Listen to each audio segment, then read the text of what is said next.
दोस्तों सलाम, मां आहियां अवां जो हैदरमला। अॼु पाण जेकमबाद ठुल जे भरिसां हिकु पुलिस स्टेशन ते थियल कलूर कहर ऐं ज़ुल्म जे ख़िलाफ़ गुफ़्तगू कयूं था।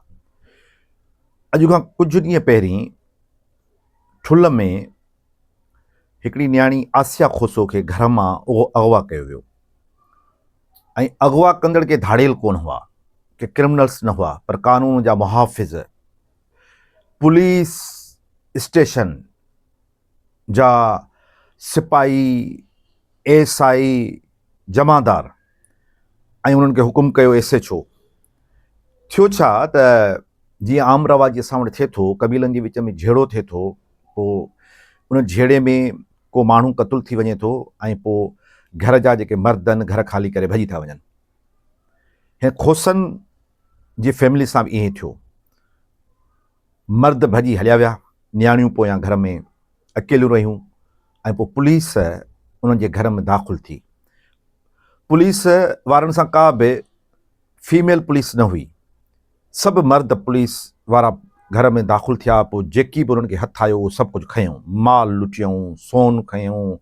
एतिरे ताईं जीअं पुलिस कंदी आहे त घर में कुकड़ बि न छॾींदी आहे। इहो सभु कुझु करण जे बावजूदि हिननि हिकिड़ी न्याणी आसिया खे बि खयो। हुन जी कैफ़ियत ऐं पोज़ीशन जेका तव्हां मीडिया ते ॾिठी आहे, तव्हां हैरत में पवंदो त हिकिड़ी अहिड़ी न्याणी जंहिंखे सिंधी ॻाल्हाइण बि नथी अचे बरोचकी खां सवा, उन न्याणी खे खणी 6 ॾींहंनि ताईं पुलिस स्टेशन, जेको थाणो अवाम लाइ तहफ़ुज़ जो हंधु हुजणु खपे, जिते माण्हू पंहिंजे इंसाफ़ लाइ तहफ़ुज़ लाइ वञनि, उते 6 ॾींहंनि ताईं उन सां गैंग रेप कयो वियो ऐं कयो कंहिं पुलिस वारनि।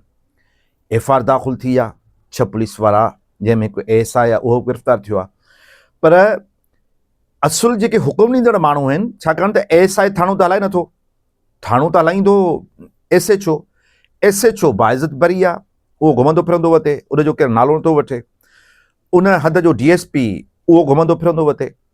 जेको हिन केस जो इन्वेस्टिगेशन ऑफिसर मुक़ररु थियो आहे ग़ुलाम मुस्तफ़ा अबड़ो साहब, उनजी मीडिया ते वीडियो हलनि पियूं, उहो क़बूल करे थो। उहो चए थो मूं पंहिंजी इन्वेस्टिगेशन में पुलिस वारनि खां पुछियो आहे, उहे सबूरा क़बूल कनि था त असां रेप में मुलविस आहियूं। उन्हनि जी DNA टेस्ट थिए पई ऐं जेका न्याणी आहे आसिया खोसो, जेका मिसकीन जी धीउ आहे, हारीअ जी ग़रीब जी धीउ आहे, उनजी मेडिकल टेस्ट बि थी आहे ऐं उनजा जुज़ा बि वरिता विया आहिनि।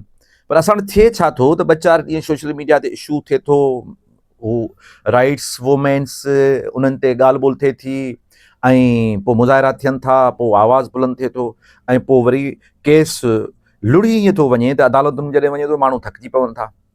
जेके ज़ालिम आहिनि, जेके बेरहम आहिनि, जेके ज़ुल्म कनि था न्याणियुनि सां, उहे अदालतुनि में मुतबर थी वॾा वकील करे अची पहुचनि था। ग़रीबनि जो को वकील थियण लाइ तयारु कोन्हे को। ऐं इंसानी तंज़ीमुनि जूं, इंसानी हक़नि जूं तंज़ीमूं आस्ते आस्ते उन खां लातलक थी थियूं वञनि। औरतुनि लाइ जदोजहद तंज़ीमूं आस्ते आस्ते लातलक थी थियूं वञनि त माण्हुनि वटि रस्तो कहिड़ो बचे थो। जेको महकूम आहे, जंहिंसां ज़ुल्म थिए थो, मज़लूम आहे, पोइ मक़ामी सरदार ऐं भोतार उहे उन्हनि ते प्रेशर विझनि था, पोइ ठाह थिए थो। ईअं जेको सो इन क़िस्म जा वॾा जेके ज़ुल्म थियनि था, गैंग रेप थियनि था, उहे बि असां ॾिसूं था त ख़तमु थी था वञनि। त घटि में घटि आसिया खोसो जेका महसूम न्याणी आहे, उन सां जेको गैंग रेप थियो आहे, उन में घटि में घटि इहो न थियणु खपे। हाणे इहो थींदो कीअं थींदो, इहो न थिए, इहो कीअं थी सघे थो?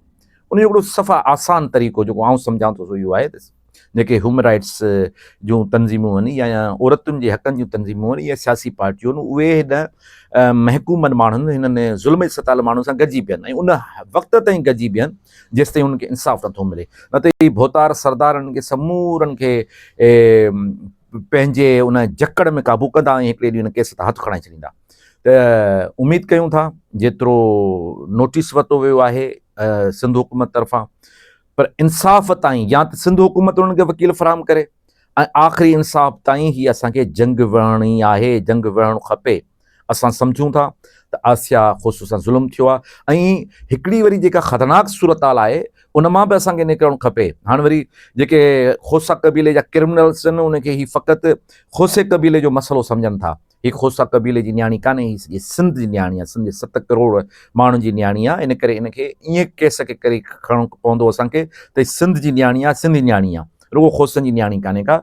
इन करे जेके खोसा कबीले जा माण्हू चवंदा त असीं हिन जा पलांद कंदासीं, विढ़ंदासीं, असीं ॿियनि जूं नियाणियूं खणंदासीं, त मां उन्हनि खे बि इहो ॿुधाइणु चाहियां थो त तव्हां जेकॾहिं वैश्यपण जे मुक़ाबले में वैशी थी पवंदो त पोइ तव्हां में ऐं हुननि में को ज़ालिमनि में फ़र्क़ु न थींदो। इन करे पाण मज़लूम आहियूं, पाण महकूम आहियूं, पाण सभिनी मज़लूमनि खे गॾिजी आसिया खोसो जे इंसाफ़ लाइ आवाज़ बुलंद करणु खपे ऐं उनजी हर तरह जी क़ानूनी मदद बि करणु खपे। ऐं जेके मुल्क में ऐं मुल्क खां ॿाहिरि औरतुनि जे हक़नि लाइ जुदोजहद कंदड़ तंज़ीमूं आहिनि, उन्हनि जे अॻुवान खे अपील कयां थो त आसिया खोसो जी क़ानूनी, अख़लाक़ी, माली मदद कई वञे।